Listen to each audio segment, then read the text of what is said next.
Hi മക്കളെ, KEAM 2025 result ബഹുമാനപ്പെട്ട ഹൈക്കോടതി റദ്ദാക്കിയതിനു ശേഷം കീം എഴുതിക്കൊണ്ട് കേരളത്തിലെ നല്ലൊരു എഞ്ചിനീയറിംഗ് കോളേജിൽ അഡ്മിഷൻ കിട്ടണമെന്ന് ആഗ്രഹിച്ചിരിക്കുന്ന, അത് സ്റ്റേറ്റ് ബോർഡിലെ പിള്ളേരായിക്കോട്ടെ CBSE പിള്ളേരായിക്കോട്ടെ, അവരെല്ലാവരും ആശങ്കയിലാണ്. ഒരുപാട് ആൾക്കാർ എന്നോട് ചോദിക്കുന്നുണ്ട് എന്താണ് ഇനിയുള്ള ഭാവി എന്നുള്ളത്. അതായത് എപ്പോഴാണ് പുതിയ റാങ്ക് ലിസ്റ്റ് വരികയാണെങ്കിൽ അത് എങ്ങനെയായിരിക്കും, അതേപോലെ തന്നെ അഡ്മിഷൻ പ്രൊസീജിയർ എപ്പോൾ സ്റ്റാർട്ട് ചെയ്യും, കോളേജ് ലേറ്റ് ആവില്ല തുടങ്ങി ഒരുപാട് കൺസേൺസ് ഉണ്ട്. അപ്പം ഈ ഒരു കോടതി വിധി പ്രകാരം ഇനി എന്താണ് കീം റിസൾട്ട് വെച്ചുകൊണ്ടുള്ള അഡ്മിഷന് സംഭവിക്കുക എന്ന് പറയാൻ വേണ്ടിയിട്ടാണ് ഈ ഒരു വീഡിയോ.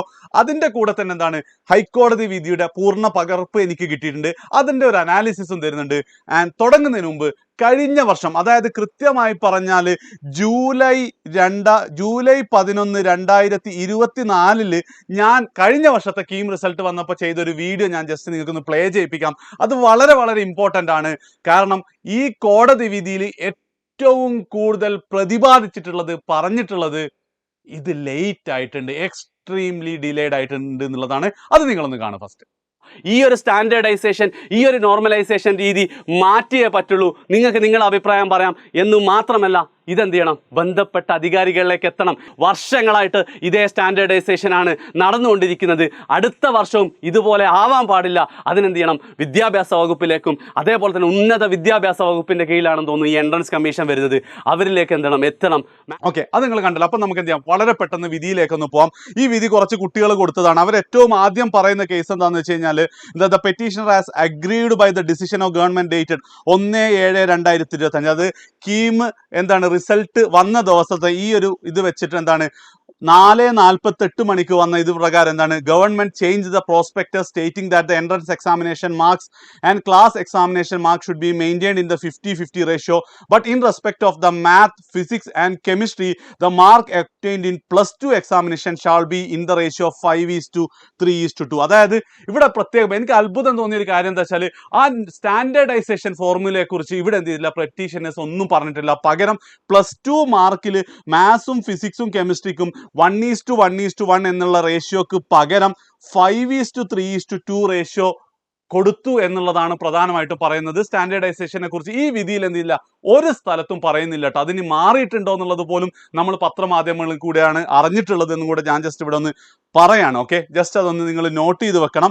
ആൻഡ് ഇതിൽ അവർ പ്രത്യേകം പറയുന്നുണ്ട് എന്ത്, അതായത് 4:48 അത് പറഞ്ഞിട്ട് കൃത്യം 5:48 എക്സാക്ട്ലി 1 hour ആഫ്റ്റർ ആണ് എന്ത് ചെയ്തത്, ഇത് എന്ത് ചെയ്തിട്ടുള്ളത്, റിസൾട്ട് വന്നിട്ടുള്ളത്. അതായത് പ്രോസ്പെക്ടസ് 4:48 മാറ്റി, അപ്പോൾ റിസൾട്ടിൻ്റെ അന്ന് വൈകുന്നേരം, എന്നിട്ട് 5:48 5:48 ഇത് 1 hour മാറ്റിയത് എന്ത് തോന്നിയാസാണെന്നാണ് അവർ പ്രധാനമായിട്ടും ചോദിച്ചിട്ടുള്ളത്. വളരെ ശരിയായിട്ടുള്ള ഒരു കാര്യം കൂടിയാണ് അല്ലേ. ഇനി പറയുന്ന ഒരു കാര്യം കൂടെ ഉണ്ട്. The earlier prospectus was prepared on the basis of recommendation of expert committee. 2011 മുതൽ എന്താണ് ആ പ്രോസ്പെക്ടസ് ആണ് ഉപയോഗിക്കുന്നത്. അതായത് ഏകദേശം 14 വർഷത്തോളം, ലോങ് 14 years. എന്നിട്ട് but suddenly the government realised in its wisdom that there were so called glaring illegalities in the prospect. അത് 14 വർഷം കഴിഞ്ഞിട്ട് എങ്ങനെ ഗവൺമെന്റ് തോന്നി, അത് അങ്ങനെ ഒന്നും ഇല്ല കേട്ടോ. ഇപ്പോൾ 60 വർഷമൊക്കെ നിലനിന്ന നിയമം പെട്ടെന്ന് തെറ്റാന്ന് തോന്നുമ്പോൾ എന്ത് ചെയ്യുന്നുണ്ട്, മാറ്റുന്നുണ്ട്. അപ്പം ഒരു സാധനം എന്താണ് അനീതിയാണെന്ന് തോന്നുകയാണെങ്കിൽ അത് 14 140 വർഷം കഴിഞ്ഞാൽ മാറുന്നതിന് വലിയ പ്രശ്നമൊന്നുമില്ല. അത് ജസ്റ്റ് ഇവിടെ പറയണം. പക്ഷെ ആകെ പ്രശ്നം റിസൾട്ട് വരുന്നതിൻ്റെ തലേന്ന് ചെയ്യണം, അല്ല അന്ന് വൈകുന്നേരം ചെയ്യണം എന്നുള്ളത് മാത്രമാണ്. മാറ്റുന്നതിന് വലിയ കുഴപ്പമൊന്നുമില്ല. യെസ്, അപ്പം നമ്മൾ എന്ത് ചെയ്തു, government pleader mister PG Pramod ഒരു കാര്യം പറഞ്ഞത്, നിങ്ങളൊക്കെ പ്രധാനമായിട്ടും പറയുന്നത് ദ ക്ലോസ് ഇൻ പ്രോസ്പെക്ടസ് 1.6 എന്ത് പറയുന്നുണ്ട്, പ്രോസ്പെക്ടസിന് ഗവൺമെന്റ് എന്ത് ചെയ്യാൻ പറ്റും, പ്രോസ്പെക്ടസ് മാറ്റാൻ പറ്റും any point of time, even after the examination is conducted or and even on the date of publishing the rank list. Point മനസ്സിലായി? ആ പോയിന്റിൽ എന്ത് ചെയ്യുന്നു, ഗവൺമെന്റ് പ്ലീഡർ പറഞ്ഞു. എന്ന് മാത്രമല്ല വേറൊരാൾ എന്താണ് അതിനെ സപ്പോർട്ട് ചെയ്യുന്ന ഒരു മുമ്പത്തെ ഒരു കേസും കൂടെ എന്ത് ചെയ്യുന്നുണ്ട്, പറയുന്നുണ്ട്. അതിലെന്താണ് പ്രോസ്പെക്ടസ് മാറ്റുന്നതിന് പ്രശ്നമില്ല എന്തോ കോടതി വിധിയുണ്ട്. എനിക്ക് കൃത്യമായിട്ട് അത് ഫുള്ള് മനസ്സിലായിട്ടില്ല കേട്ടോ. ഓക്കെ, അപ്പം ഇവിടുത്തെ കേസ് എന്താണെന്ന് വെച്ച് കഴിഞ്ഞാൽ, ഇതെന്താണ് കോടതി നിഷ്കരണം തള്ളിയിട്ടുണ്ട്. അത് വളരെ സിമ്പിൾ. നിങ്ങളൊന്ന് ആലോചിച്ചു, യെസ്, പ്രോസ്പെക്ടസ് മാറ്റാനുള്ള പ്രൊവിഷൻ എന്തുണ്ട് എന്ന് ഇത് പരീക്ഷൻ്റെ തലേന്ന് പറയുകയാണെങ്കിൽ നമുക്ക് സിലബസ് അങ്ങ് മാറ്റാം. പ്രോസ്പെക്ടസ് ഉള്ള സാധനമാണ് സിലബസ്. മാത്സ് എന്തെന്നില്ല ചോദിക്കുന്നില്ല, ഞാൻ അതിന് പകരം ബയോളജി ചോദിക്കുകയാണെന്ന് പറഞ്ഞാൽ എന്തായിരിക്കും, പ്രോസ്പെക്ടസ് മാറ്റാന്നുള്ള അധികാരം വെച്ചിട്ട് എന്ത് ചെയ്യുക, അത് ന്യായമാണോ? അപ്പോൾ അതേ കാര്യം തന്നെയാണ് എന്ത് ചെയ്തിട്ടുള്ളത്, കോടതിയും പറഞ്ഞിട്ടുള്ളത്. നിങ്ങൾക്ക് പ്രോസ്പെക്ടസ് മാറ്റാമെന്ന് പറഞ്ഞിട്ട് എന്തും മാറ്റാമെന്ന് നിങ്ങൾ എന്ത് ചെയ്യുക, കരുതണ്ട എന്നുള്ള രീതിയിലാണ് പറഞ്ഞിട്ടുള്ളത്. Even if it is considered that the government has the power to amend the prospectus, the question which would arise for consideration is when this power can be exercised and in what manner such a power can be exercised. രണ്ടും നല്ല ചോദ്യങ്ങൾ. ഒന്ന്, ഇത് എപ്പോഴാണ് ഇതിൻ്റെ അധികാരം, എപ്പോൾ വരെയാണ് അധികാരമുള്ളത്, അതേപോലെ തന്നെ എന്തൊക്കെ മാറ്റാനാണുള്ള അധികാരമുള്ളത്. വളരെ ന്യായമായ ചോദ്യം തന്നെയാണ് ചോദിച്ചിട്ടുള്ളത്. എന്താ 19/2 എന്ത് പ്രോസ്പെക്ടസ് ചെയ്തിട്ടുണ്ടായിരുന്നു, 23/4 മുതൽ 29 വരെ എക്സാം നടന്നിട്ടുണ്ടായിരുന്നു, ലാസ്റ്റ് ഡേറ്റ് March 10 വരെയായിരുന്നു. ഇതൊക്കെ കഴിഞ്ഞിട്ടും എന്താ സംഭവിച്ചത്? പെട്ടെന്ന് പ്രോസ്പെക്ടസിന്റെ ഇല്ലീഗാലിറ്റി ഫീൽ ചെയ്തിട്ട് 1/7 എന്തിന് മാറ്റി എന്നുള്ളതാണ് എന്ത് ചെയ്തിട്ടുള്ളത്, കോടതി ചോദിച്ചിട്ടുള്ളത്. ആൻഡ് അവിടെ ഒന്നും കാര്യമായിട്ടൊന്നും പറയുന്നില്ല. വേണ്ട, ഇനി പറയുന്നത് പ്രത്യേകം ശ്രദ്ധിക്കണം. അതുകൊണ്ടാണ് ഞാൻ എൻ്റെ പഴയ വീഡിയോയിലെ കട്ടിങ് ഇവിടെ ഇടാനുള്ള പ്രധാന കാരണം. എന്താ പറയുന്നത് വെച്ചാൽ, when the authorities have full data, അതായത് അവർ പറയുന്നത് റിസൾട്ട് പ്രഖ്യാപിച്ചു, റിസൾട്ട് 14/5 സ്കോർ കാർഡ് പുറത്തുവിട്ടു, അതായത് കീം സ്കോർ കാർഡ് പുറത്തുവിട്ടു, എന്നിട്ട് +2 മാർക്കിന്റെ അപ്ലോഡ് ചെയ്യാൻ പറഞ്ഞു.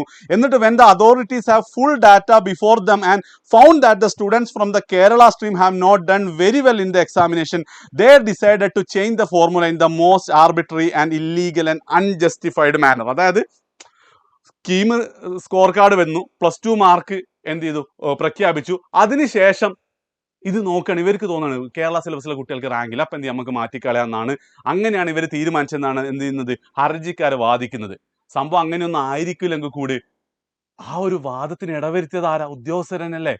പ്രോസ്പെക്ടസ് ഉണ്ടാക്കുന്നതിന് മുമ്പ് ഇത് ആലോചിക്കേണ്ട കാര്യമില്ല. അതാണ് ഇതിൽ ഏറ്റവും പ്രധാനപ്പെട്ട പോയിന്റ് വരുന്നത് കേട്ടോ. പക്ഷെ ഇതിൻ്റെ ഇടയിൽ ഒരു കാര്യം കൂടെ ഞാൻ ജസ്റ്റ് ഒന്ന് പറയാട്ടോ. അതായത് ഈ ഹർജിക്കാരുടെ ഈ വാദത്തിലും മൊത്തത്തിൽ എന്താണ്, ഒരു CBSE കുട്ടികൾക്ക് ഒരു തോന്നലുണ്ടെന്ന് ഈ സ്റ്റേറ്റ് പഠിക്കുന്ന പിള്ളേരൊക്കെ എന്താണ് വെറും പൊട്ടന്മാരാണെന്നുള്ളത്. അതൊക്കെ ശരിക്കും പറഞ്ഞാൽ വെറുതെ വിചാരിക്കട്ടെ. അതായത് നിങ്ങൾ വിചാരിക്കും CBSEയിൽ എന്താണ് ടോപ്പ് 100 ഇത്രയും CBSEക്കാരുണ്ട്, അതൊക്കെ അതിൽ എത്ര ആൾക്കാരുണ്ട് കേട്ടോ നാട്ടും പുറത്തെ ഒരു CBSE സ്കൂൾ പഠിച്ചത്? നിങ്ങൾ നോക്കുകയാണെങ്കിൽ ടോപ്പ് 100 വന്ന CBSE കുട്ടികളിൽ 99% എന്താണ് 8ാം ക്ലാസ് മുതൽ അല്ലെ +1 +2 മുതൽ ഇന്റഗ്രേറ്റഡ് സ്കൂളിലൊക്കെ പഠിച്ച് 1 ലക്ഷവും 2 ലക്ഷവും ഫീസ് കൊടുത്ത് പഠിച്ച CBSE സിലബസിലുള്ള കുട്ടികളാണ്. അപ്പം അതും അവരെ കമ്പയർ ചെയ്തുകൊണ്ട് എന്താണ് നാട്ടും പുറത്തുള്ള ഏതെങ്കിലും എല്ലാ സ്റ്റേറ്റ് പിള്ളേരും എന്താണ് പൊട്ടന്മാരാണെന്നുള്ള ഒരു ധാരണ ഉണ്ടെങ്കിൽ അത് വെറുതെ ആണെന്ന് എന്ത് ചെയ്യാണ് ജസ്റ്റ് ഇവിടെ ഞാനൊന്ന് പറയാട്ടോ. Okay, and this court is of the consider view that after the examination is conducted the government is denuded of its power in clause to change the അതായത് എക്സാം കഴിഞ്ഞിട്ട് പ്രോസ്പെക്ടസ് മാറ്റാൻ വലിയ കാര്യമില്ല. എന്നിട്ട് ഗവൺമെന്റ് പറഞ്ഞ മറ്റേ the rule of the game cannot be change mid way once the game has begun. അതായത് ഇതെനിക്ക് തോന്നുന്നത് ഒരു പ്രയോഗം തോന്നുന്നുണ്ട്. Rule of the game cannot be change mid വേ. കളി തുടങ്ങിയതിന് ശേഷം റൂള് മാറ്റുന്നത് ശരിക്കും കളി തുടങ്ങിയതിന് ശേഷമല്ല, കളിയൊക്കെ കഴിഞ്ഞതിന് ശേഷമാണ് ഈയല്ല ജയിച്ചത് ഞാളാ ജയിച്ചതെന്നുള്ള റൂള് കൊണ്ടുവന്നത്. അപ്പം പ്രയോഗം ആയതുകൊണ്ടായിരിക്കും അങ്ങനെ വന്നതെന്ന് എനിക്ക് തോന്നുന്നു. അജ്മൽ സാർ ഏതോ എന്ന് പറഞ്ഞു. അപ്പം ഞാൻ അതിൽ പറയുന്നുണ്ടായിരുന്നു കളി കഴിഞ്ഞതിന് ശേഷം റൂള് മാറ്റുക എന്നുള്ളത്. ഓക്കെ, ഇനി പ്രൈമിയ ഫേസിയ കോടതിക്ക് തോന്നിയ സെയിം കാര്യം. Somebody looked at the result and found that the students from the Kerala stream have not done fairly good. ഇതെനിക്ക് അറിയില്ല കേട്ടോ, അതൊരു ബയാസ് ഉണ്ട് എന്നുള്ളത് സത്യമാണ്. അങ്ങനത്തെ ഒരു ബയാസ് ഇല്ല. ശരിക്കും പറഞ്ഞു കഴിഞ്ഞാൽ എന്താ, +2 ഇപ്പം നിങ്ങൾ CBSEന്റെ റിസൾട്ടും +2 കേരള സിലബസ് റിസൾട്ടും എടുത്ത് നോക്ക്. കേരളത്തിൽ എനിക്ക് തോന്നുന്നു ഒരു 86% ആണ് സയൻസിന്റെ റിസൾട്ട്. CBSE അത് 99% മുകളിലാണ്. പരീക്ഷ എളുപ്പമെന്ന് പറഞ്ഞുകൂടാ. അതായത് വെറുതെ ഒരു ബയാസ്, കാലങ്ങളായിട്ട് ഉണ്ടാക്കിയ ഒരു ബയാസാണ് ഈ ഒരു സംഭവം എന്നാണ് വീണ്ടും എനിക്ക് പറയാനുള്ളത്. പക്ഷെ കോടതിക്ക് അങ്ങനെ പറയുന്നതിൽ കാര്യം പ്രശ്നമില്ല. എന്തുകൊണ്ടാ, റിസൾട്ടിന്റെ അന്ന് വൈകുന്നേരമാണ് എന്ത് ചെയ്തത്, ഇത് മാറ്റിയിട്ടുള്ളത്. ഓക്കെ, പിന്നെ പ്രമോദ് ഇതൊക്കെ പറഞ്ഞെങ്കിൽ he has no answer for the manner in which the prospectus was change. അതായത് സർക്കാർ ഭാഗം വക്കീലിന് ഇതില്ല. ഇനിയാണ് ലാസ്റ്റ് പോയിന്റ്, വളരെ ക്രിട്ടിക്കൽ ആണ് കേട്ടോ. ഞാൻ എന്ത് ചെയ്തിട്ടുണ്ട്, ഒരുപാട് സീനിയർ അഡ്വക്കേറ്റ്സിനോടും സംസാരിച്ചിട്ടുണ്ട്, കുറച്ച് IAS ഓഫീസർമാരോടൊക്കെ സംസാരിച്ചു. ഇത് വളരെ ക്രിട്ടിക്കൽ ആയിട്ടുള്ള കാര്യമാണ്. ഈ വർഷം ഇനി എന്ത് സംഭവിക്കുന്നുള്ളത് അത് പലപ്പോഴും പത്രങ്ങൾ പോലും എന്ത് ചെയ്തിട്ടില്ല, പറഞ്ഞിട്ടില്ല എന്നാണ് എനിക്ക് മനസ്സിലാകുന്നത്. This court therefore holds that the change in the prospectus 1 hour before the publication of the rank list after the examination is wholly unjustified. അതായത് അത് എന്തില്ല, അനുവദിക്കില്ല. The change in the prospectus is set aside. അതെന്താണ്, withheld ആണ്.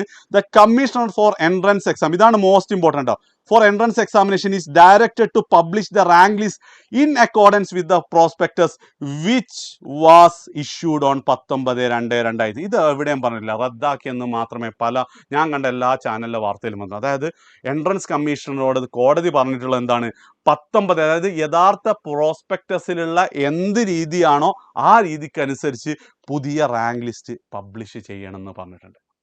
അതായത് state സിലബസിൽ പഠിക്കുന്ന കുട്ടികൾക്ക് ഇത്തവണയും പണി കിട്ടും എന്നുള്ളത് ഓൾമോസ്റ്റ് വ്യക്തമാണ്.